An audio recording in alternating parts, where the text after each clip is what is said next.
वालों पे जिनको हम तनख्वाह देते हैं, जो कॉन्स्टिट्यूशन की सुबह से शाम माँ बहन एक करते हैं, जिन्होंने बलात्कार किया इस कॉन्स्टिट्यूशन का, उनसे हम डिक्टेशन लें। जिस दिन इस पाकिस्तान में इंसानों की हुकूमत आ जाएगी, महज़िब हुकूमत आ जाएगी, ये बाजवे पाजवे सारे वर्दी वालों को लटकाया जाएगा अदालतों के जरिए।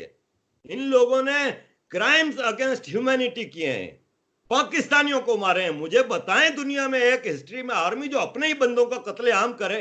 बलूचिस्तान में मिसिंग पर्सन इतने हैं, केपीके में मिसिंग पर्सन इतने हैं, क्वाटा में हैं, सिंध में हैं, अर्बन सिंध में हैं, कहां नहीं है? क्यों भाई? आपको हम तनख्वाह देते हैं, जाएं इंडिया से लड़ें और आजाद कराएं कश्मीर को, इसके लिए वो आपसे नहीं होता। वहां पे 93,000 पतलूने लटका के आ जाते हो और हमारे ठेकेदार बनते हैं। तो इन फौजियों को तो हम निपटना जानते हैं।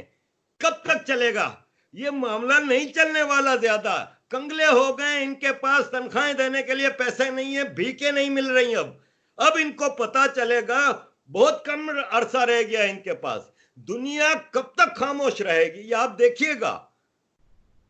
लेकिन सर सब लोग, जैसे अगर इवन हम भारत की भी बात करें तो वो तो अपनी फौज की अगर कोई कमजोरी हो भी तो उसको छुपाते हैं, बहुत सपोर्ट करते हैं कि जी अगर हम, वो कहते हैं अगर हमारी फौज ना होती तो हम इतने मजबूत ना होते। तो हम एज अ पाकिस्तानी हम अपनी फौज को क्यों सपोर्ट नहीं करते? क्या ये चीजें सब हम, हमारे पास कोई प्रूफ है इन सब बातों का? हम कोई दावा कर सकते हैं कि ये बात सच है, सिर्फ फैलाई भी नहीं है? देखें, इंडिया की आर्मी कोई अस्करी सीमेंट नहीं चलाती, कोई शादी हॉल नहीं चलाती, कोई जमीनों पे कब्जे नहीं करती, कोई डीएचए नहीं बनाती, कोई बहरिया टाउन बना के एक दुनिया के करप्ट तरीन जाहिल तरीन इंसान को मलिक रियाज बना के पाकिस्तान का अमीर तरीन आदमी नहीं बनाती भारतीय फौज। भारत की फौज को मैं सलाम करता हूं सिर्फ एक बात पे, कि वो अपने कॉन्स्टिट्यूशन, अपनी पॉलिटिकल लीडरशिप के ऑर्डर्स को फॉलो करती है। हमारी आर्मी तो बेगैरत है। हमारी आर्मी को हम सपोर्ट करेंगे जिसने हमारे अपने भाइयों को मारा है। बांग्लादेश का जेनोसाइड आपको याद होगा, या इसको आप डिनाई करेंगी? क्या वहां पे बंगाली औरतों का जो बलात्कार हुआ है, या जो पाकिस्तानी नहीं थी? किस बुनियाद पर उनका? जिसपे मर्जी आई रॉ का ठप्पा लगा दिया कि जी रॉ एजेंट है, उन पर ऑपरेशन करेंगे। साले तुम अमेरिकन एजेंट हो, सारी जिंदगी अमेरिका की गुलामी की है। जिसने उसामा बिन लादेन को पकड़ाया था, कर्नल इकबाल सईद, उसके घर की वीडियो कल रात वायरल हो रही है, जिसमें है वतन के सजीले जवानों गाना गा रही है। और ये जितने कर्नल पर्नल सारे भागे हुए अमेरिका में अय्याशी की जिंदगी गुजार रहे हैं, हाथ में विस्की के गिलास पकड़े हुए हैं। ये फौज की हम इज्जत करें? ये बाजवे की, ये शरीफ की, ये राहिल शरीफ जो इतनी बड़ी बड़ी बातें करता रहा, 1 अरब 26 करोड़ रुपए की जमीन दी है इसको। क्या इसकी खिदमत है सिवाय लूटने के, सिवाय 7 स्टार फोर्सेस के? और दुनिया की पहली आर्मी है जिसका आर्मी चीफ रिटायर होता है, दूसरे दिन किसी और मुल्क की नौकरी करने चला जाता है। इतना स्ट्रेटेजिक पोजीशन होती है। जिसका आईएसआई चीफ पाशा शेखों के जूते चाट रहा है। पाकिस्तान की न्यूक्लियर आर्मी का चीफ शुरता बना हुआ है शेख मोहम्मद का।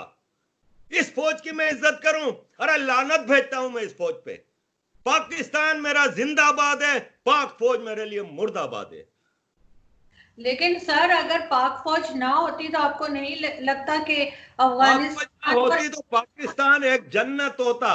पाक फौज के होने से कुछ नहीं हुआ। हमने 55% पाकिस्तान इसी पाक फौज के होते हुए खो दिया। हमने, पाक फौज ने हमारे लिए क्या किया है? पाक फौज ने अफगान वार के जरिए ड्रग्स और हथियारों का अंबार लगा दिया कराची में और पाकिस्तान में। इस फौज की कोई एक खिदमत तो बताएं। या इन्होंने जाके आपका पीओके आजाद करा दिया है, या इन्होंने कई जन्नत शहद की नहरें भी चला दी हैं। अरे पानी तक कराची का ये सप्लाई करते हैं। ये बेगैरत करबला वाले यजीद से बड़े काफिर हैं। सर इनके आज भी मैं एक टॉक शो देख रही थी रिपब्लिक भारत पे, तो उसमें उनके, मुझे नहीं पता अपोजिशन के थे या कोई एनालिस्ट थे, ये मैं, मुझे नहीं समझ आई, लेकिन कोई थे जो ये कह रहे थे कि सारी दुनिया चाइना के साथ खड़ी है और भारत अकेला है। तो उस पर खैर दूसरी साइड जो लोग थे वो इस बात से एग्री नहीं कर रहे थे। तो आपको लगता है कि सब लोग चाइना के साथ हैं, भारत के साथ ऐसा कोई नहीं खड़ा हुआ? सिवाय पाकिस्तान के किसने बयान दिया है कि मैं चाइना के साथ खड़ा हूं? व्लादिमीर पुतिन ने तस्वीर लगाई है, आई स्टैंड विथ इंडिया। सबने, ट्रंप ने भी तस्वीर लगाई, I stand with India. European union ने क्लियर कट मैसेज दिया है कि वी स्टैंड विथ इंडिया। अरे कल in world international court of justice में यूरोपियन यूनियन ने चाइना से ट्रेड एग्रीमेंट का बहुत बड़ा एग्रीमेंट जीता है, और चाइना को फाइन और बहुत जबरदस्त पनिशमेंट दी गई है। यूरोपियन यूनियन स्टैंड करती है इंडिया के साथ। अमेरिका, ऑस्ट्रेलिया, कनाडा, अरब कंट्रीज आप देखिएगा स्टैंड करेंगे चाइना के साथ, क्योंकि अरब इस वक्त चाइना को नाराज नहीं कर रहे, इसलिए क्लियर कट कोई बात नहीं कर रहे। लेकिन अगर ऐसी कोई सिचुएशन आई तो Arab is standing with USA and India. 500 billion dollar की इन्वेस्टमेंट है शहजादा मोहम्मद की। पाकिस्तान में इन्होंने सिवाय मदरसों को और कहीं इन्वेस्टमेंट नहीं की, सिर्फ मस्जिदें मदरसे बना के दिए। एक प्रोजेक्ट नहीं है सऊदियों का यहाँ पे जो आवाम की बहबूद का हो। इंडिया में 500 बिलियन खाली शहजादा मोहम्मद की इन्वेस्टमेंट है, दुबई, अबू धाबी, इन सब की इन्वेस्टमेंट है। ये सब इंडिया के साथ खड़े हैं। हम तो पढ़ते हैं ना, अगर कोई एक आदमी उठ के कहता है कि नहीं जी इंडिया के साथ नहीं है, चाइना के साथ है, तो साबित भी तो करे ना कि किसने चाइना को सपोर्ट किया है। किसी ने नहीं किया सपोर्ट, सबने कंडेम किया है चाइना को।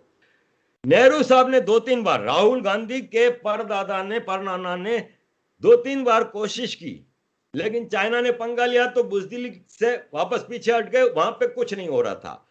ये नरेंद्र मोदी माजी के इसी कांग्रेस के ब्लंडर्स को करेक्ट कर रहे हैं डोमेस्टिकली। उन्होंने वहां पे कंस्ट्रक्शन शुरू की, वहां पे पुल बना उस दरिया के ऊपर, और कई रोड वोड बनने लगे। तो चाइनीसों ने उन वर्कर्स के, वो फौजी वर्कर्स जो थे, निहत्ते थे, क्योंकि चाइना इंडिया का पैक्ट है 1967 में कि फायरिंग नहीं होगी। तो इस वाक्य में भी एक भी गोली नहीं चली, तो उनके ऊपर हमला किया। अचानक हमला हुआ, 20 इंडियन फौजी शहीद हुए, चाइना के 50 से ज्यादा मारे गए। इंडियनों ने भी फिर भरपूर जवाब दिया इस अचानक हमले का, भाग गए। ये नहीं बढ़ेगी आगे। चाइना इस वक्त किसी से जंग अफोर्ड नहीं कर सकता। हाँ, एक मोहल्ले की जो भाई नहीं होती, जो मासी होती है, जो सबके घर में जाके लड़ाती है, सब कुछ करती है, एक हर मोहल्ले में एक पुरानी बूढ़ी होती है, वो पाकिस्तान है। वो कोशिश कर रहा है कि इंडिया से हम तो लड़ नहीं सकते, हमारी तो इतनी औकात नहीं है कि हम इंडिया से कुछ करें। जब भी लड़े हैं तो कभी सियाचिन दे दिया, कभी कारगिल दे दिया, कभी ईस्ट पाकिस्तान दे दिया। तो चाइना को उकसा रहे हैं हम, लेकिन होना वाना कुछ नहीं है। चाइना नहीं लड़ सकता इस वक्त, चाइना जंग अफोर्ड नहीं कर सकता।